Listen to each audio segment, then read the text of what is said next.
Bonsoir, donc je m'appelle Estelle Olrier, je vais essayer de vous présenter Protocol Buffers, qui est une solution de sérialisation de données. Je suis consultante IT depuis une quinzaine d'années et j'ai découvert cette techno chez le dernier client chez qui j'ai passé 3 ans et demi, qui m'avait demandé initialement d'intervenir dans son système d'information pour apaiser un petit peu tout ça et mettre en place une architecture orientée service. On éditait des jeux vidéo qui pouvaient interagir avec des musiques à partir d'une techno d'analyse qui était faite aussi in-house. Donc on avait des applis Facebook, des applis mobiles, et puis quand je suis arrivée, il y avait 3-4 applis monolithiques.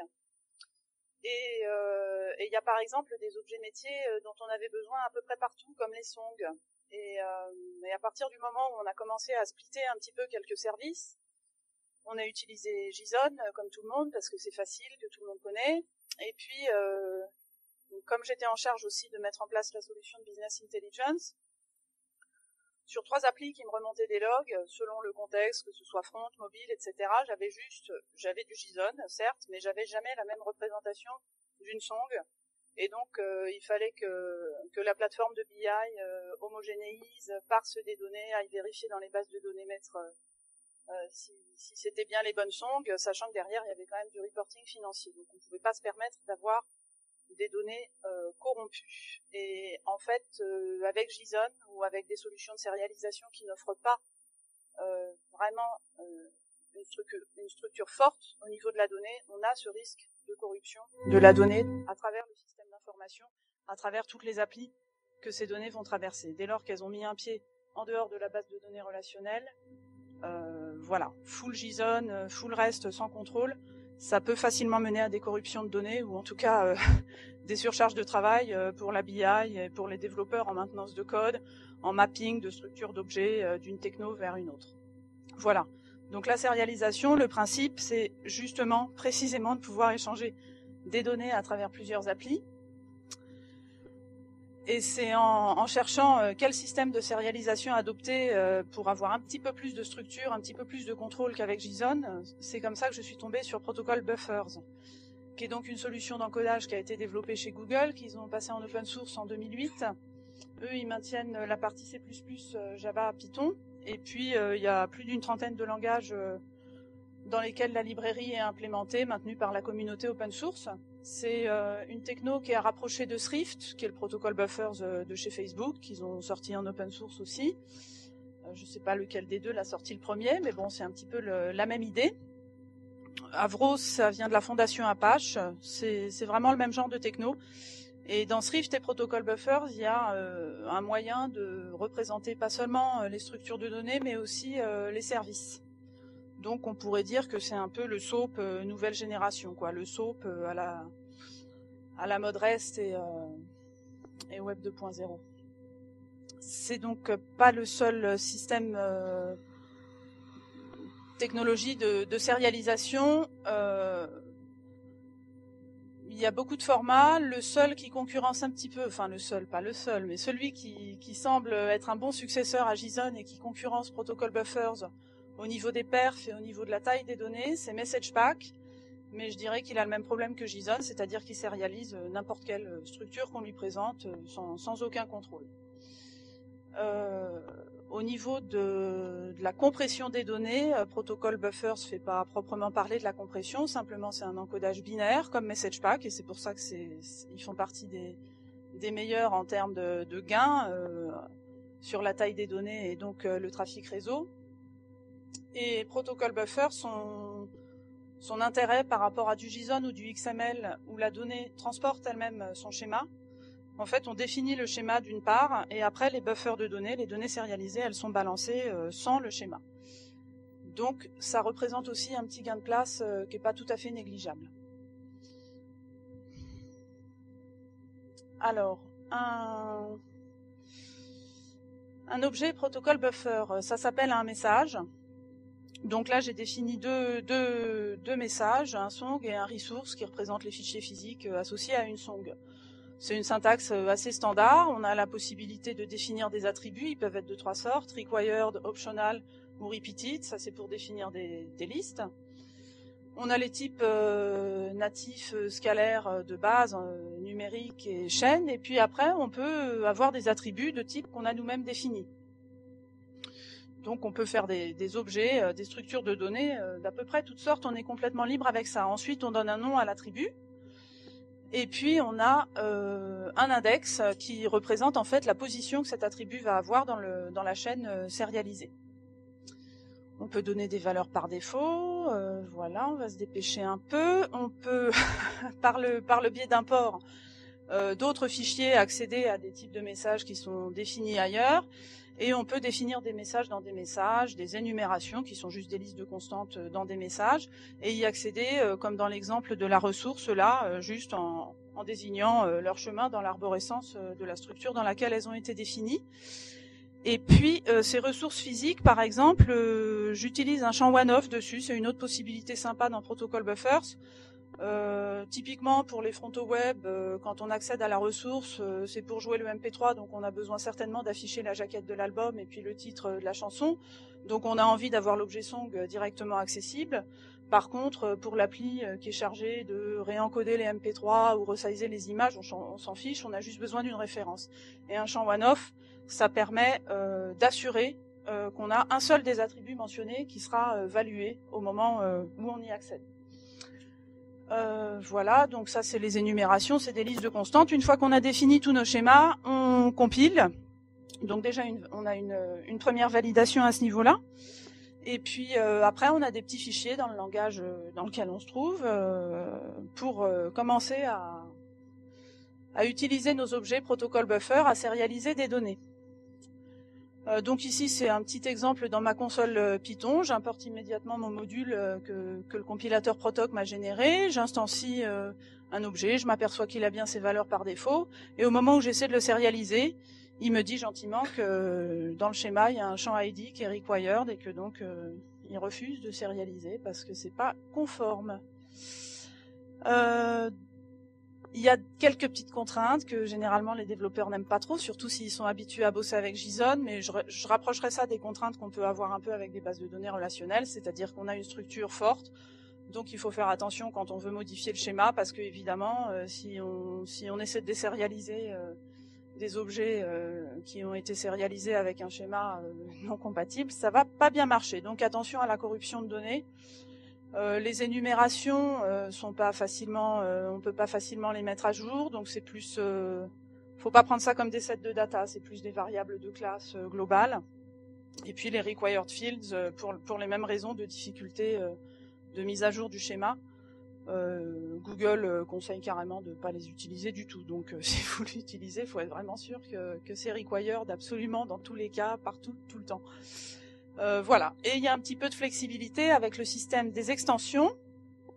Alors les extensions, c'est à peu près le dernier grand mécanisme pour définir des messages protocol buffers, et ça permet deux choses. Ça permet d'une part de gérer le polymorphisme. C'est ce qu'on voit dans ce slide. Donc en fait, par exemple, si je prends le cas de mes ayants droit, tout à l'heure dans ma chanson, j'avais un auteur qui était référencé. Mais en fait, par rapport au reporting financier, des ayants droit, il y en a de toutes sortes. Il y a les majors, les maisons de disques, les labels indépendants, les auteurs, les compositeurs. Il y a des personnes physiques, des personnes morales. Donc j'aurais bien besoin de quelque chose qui ressemble à du polymorphisme. Mais j'ai besoin aussi d'une classe mère ayant droit, parce que c'est sur elle que je vais appliquer tout le comportement des reporting rules, du calcul des royalties, etc. Donc je définis tout en haut que à partir de l'indice 100, c'est des extensions. Et puis plus tard, je peux définir un message Major Company qui étend le message Right Holders. Et à partir de l'index 1000, on va avoir toutes les données relatives au siège, aux filiales, etc. Et pour l'auteur, je fais exactement la même chose. Lui, c'est à partir de l'indice 100 que je vais avoir son first name, son last name. Je peux aussi spécifier encore et avoir des petites marqueurs classes pour, parmi les auteurs, différencier les compositeurs, les écrivains, etc. Les extensions, le deuxième point fort pour moi, c'est qu'un objet, à travers toutes ces applis, il a comme des sortes d'enveloppes de données un petit peu contextuelles, Et c'est toujours un casse-tête pour savoir quelle appli va être responsable de quelle donnée, quand est-ce qu'on update. On a parfois besoin d'une donnée parmi 12 pour un besoin particulier. Et Protocol Buffers permet de représenter ça, permet de représenter ces différentes enveloppes contextuelles. Et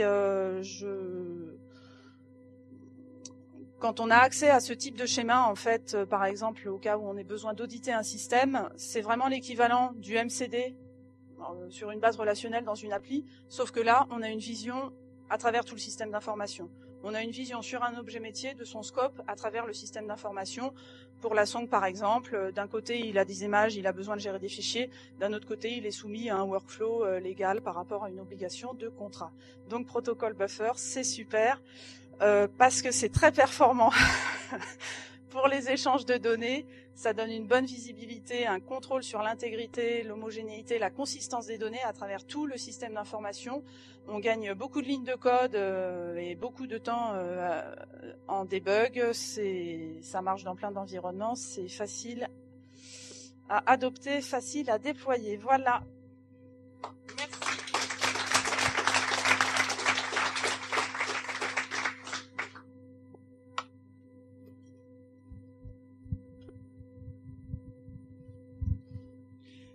Bonjour, j'aimerais savoir juste comment tu l'exposes. Est-ce que c'est sur du HTTP? Comment ça se fait simplement? Parce que JSON, tu l'exposes sur une API REST, ça sort tout de suite, quoi. Le format, grosso modo, pour te conformer aux standards, enfin en tout cas c'est ce que j'avais fait un peu dans les quelques prototypes que je leur avais développés. Dès que ça a besoin de sortir sur internet, tu fais du JSON parce que juste t'as pas envie d'embêter tous ceux qui utilisent JSON 90% du temps. Par contre, dans tout le système d'information interne, c'était un protocole buffer tout le temps. Après, tu peux le stocker en base de données dans des champs textes. Enfin, tu fais ce que tu veux. Tu peux faire ce que tu veux. Tu as une petite couche RPC que voilà. Et...